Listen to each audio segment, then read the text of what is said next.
Hey everybody, this is Zay here with another episode of Zay's Thoughts, and if you haven't noticed, I'm changed up my setup here pretty much. I got new everything, so hopefully this works out better for us, and so let's just get straight to the point.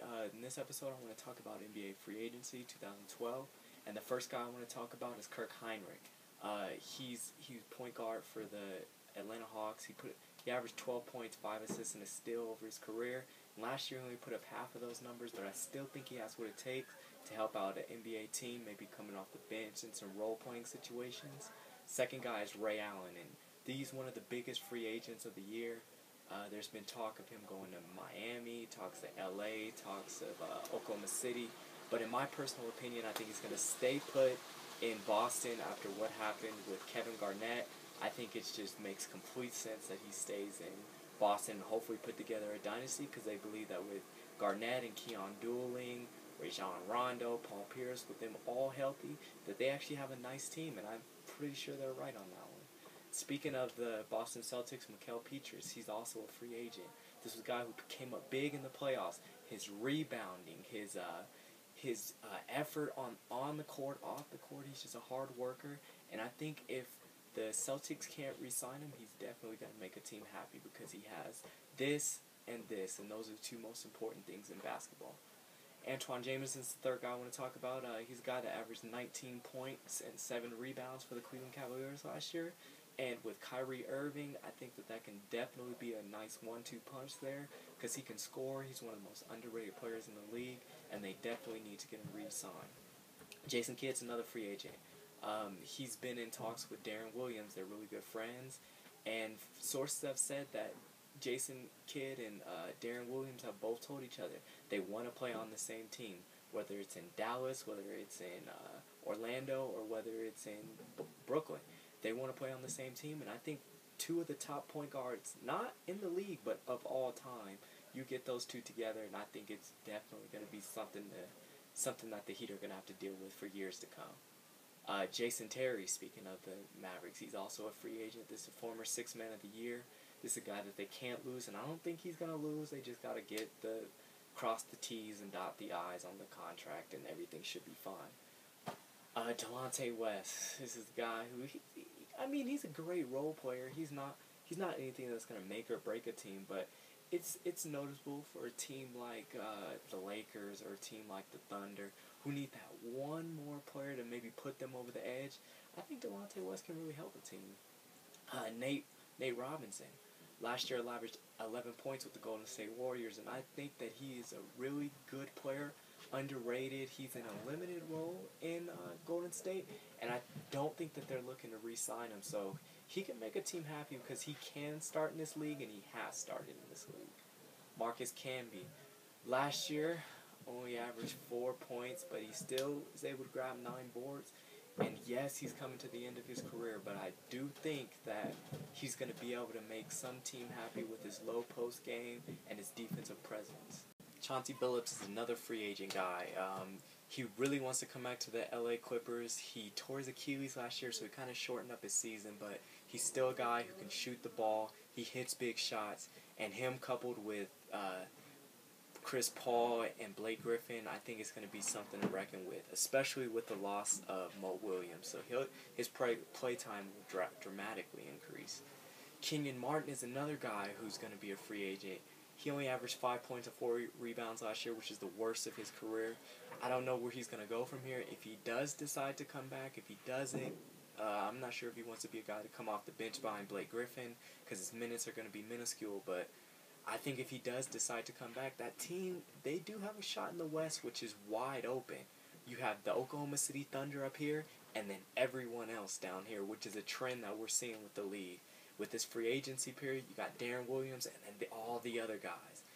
In the draft, we had Anthony Davis, then all the other guys. So we're seeing kind of a wide open league now, because there are so many good players and so many good teams. You can't really pinpoint one guy or one team that's just going to be a dynasty for the next 10 years like you could in the Larry Bird and Magic Johnson days and in the Michael Jordan days. The league has dramatically changed, and personally, I think it's for the better. But I digress. The next guy we're talking about is Mo Williams. He's going to be a free agent. Matt Barnes is going to be a free agent. His defense is definitely something that a marquee team could use. Raymond Sessions from the Lakers is going to be a free agent. Gilbert Arenas, the gun charges. He has some character problems, so we'll see what teams want to do about him. And Darren Williams, I can't just glide past him, even though I think that he's going to play with the Brooklyn Nets. And today, actually, as of Saturday, this is 3 hours before free agency starts, or actually 1 hour before free agency starts. Dwight Howard requested a trade from the Orlando Magic. So I don't know why he did the sign and trade thing. I don't know if he wants to help out Orlando. He didn't want to completely leave him in the dust. He wanted to go the Carmelo Anthony way instead of going the LeBron James way, which I completely understand. There's nothing wrong with that. And Darren Williams' current teammate, Gerald Wallace, is also a free agent. And I think, depending on if he stays or not, Gerald Wallace will stay. So, for all the Brooklyn Net fans out there, nothing to worry about with those two players. I think your team's actually going to get better and not get worse. J.R. Smith's another free agent, averaged 12 points and 1.5 steals. And from J.R. Smith, that's a really great year. We had never seen J.R. Smith play defense, so maybe his tour in China actually helped his game here in the States. Because 1.5 steals, that's up there with some of the top point guards. So I can definitely respect that, a shooting guard playing defense on a great team like the Knicks. I think he's definitely going to come back. Now, as his teammate, for the other hand, Baron Davis, it's not looking so good for him. With the year Jeremy Lin had, I don't know if I can see the Knicks bringing back Baron Davis. With his age, injury problems, I don't know if he's worth the money that he's going to command. Derek Fisher, another big guy, came up big in the playoffs. He defense, offense. He led the team when that young Oklahoma City team needed to be led. And, he's one of the smartest guys in the league. He's the one who got the NBA out of the lockout. He's a spokesman for the Players Association. And I definitely think that the Thunder aren't going to let him go. He's a key part of that team, even though his numbers may not show it. Just having a veteran guy amongst rookies and amongst sophomore players, third-year players, that's a big thing because when he talks, they listen. Jameer Nelson, another guy, Orlando Magic. I think his career in Orlando depends on Dwight Howard's, and Dwight Howard's looking like he's going to want to leave. Shannon Brown is another guy that's going to be a free agent. We've seen what he could do when he played for the Lakers. He can jump out of the gym.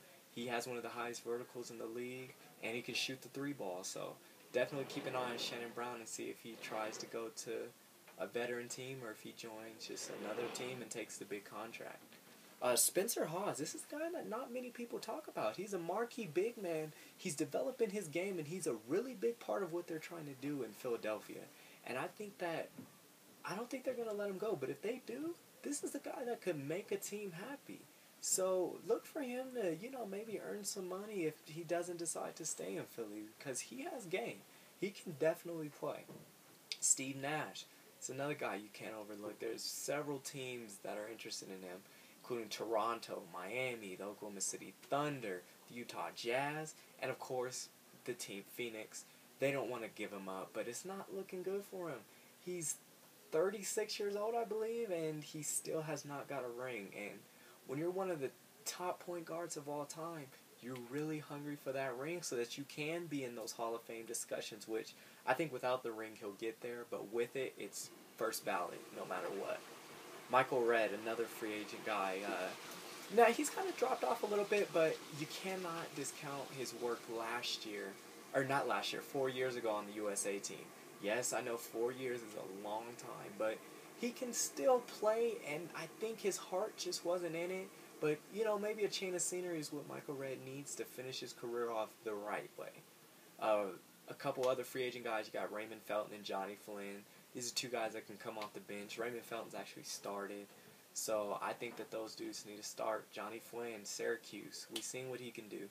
The pros, he I don't know, he's been traded, so I don't know. He hasn't really had the opportunities that he deserves. Jamal Crawford, this is an all-star big man that Portland absolutely cannot let go. They really need him. They're trying to build a dynasty in Portland slowly but surely, and at the same time get over the Greg Oden effect. And losing Greg Oden and Brandon Roy, who I didn't include in the list, but Brandon Roy is talking about making a comeback to the league, even though his knees are messed up. But we've seen Jared Sullinger in the draft get taken, even though he's red flagged in his injury report. So who knows? Maybe Brandon Roy can do the same thing. Hashim Thabit, one of the worst scoring big men I know. But this is the guy who can block shots. He can play defense. He can rebound. But for some reason, he's not showing it. I don't know if it's something here, if it's something here. I don't know where it's coming from. But Hashim Thabit can play. And he needs to demonstrate that more often. And the last guy that I put on the list, I don't know why I put him on here, Tim Duncan. He's a free agent, but we all know he's an all-time Spur, and he's not going anywhere anytime soon. And what I want to end with is a couple of the restricted free agents. All those guys that I just named were unrestricted guys. And the restricted guys for this year, if you don't know what a restricted free agent is, it just means that the team that they are currently playing for has the right to match any offer first.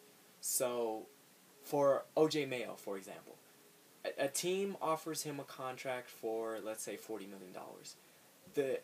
The Memphis Grizzlies can immediately match that $40 million deal to show that they want him and that they're invested in him.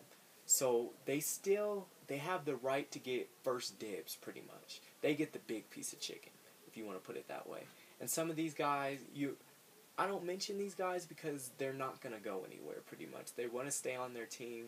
They have either player option or team option, so they're most likely not going anywhere. Those guys are Luke Herringody, JaVale McGee, Roy Hibbert, O.J. Mayo, as I mentioned earlier, Michael Beasley, Brooke Lopez, Eric Gordon, Landry Fields, and Jeremy Lin. And the only guy that I could possibly think would go anywhere out of that list is probably Michael Beasley. If he wanted to maybe get the big contract or maybe, I don't know, join forces with another guy. But other than that, those guys are going to stay put. So thank you for watching another episode of Zay's Thoughts. I hope I was helpful. Leave your comments. Who do you think is going to have the biggest impact out of all of these free agents that's not named Darren Williams?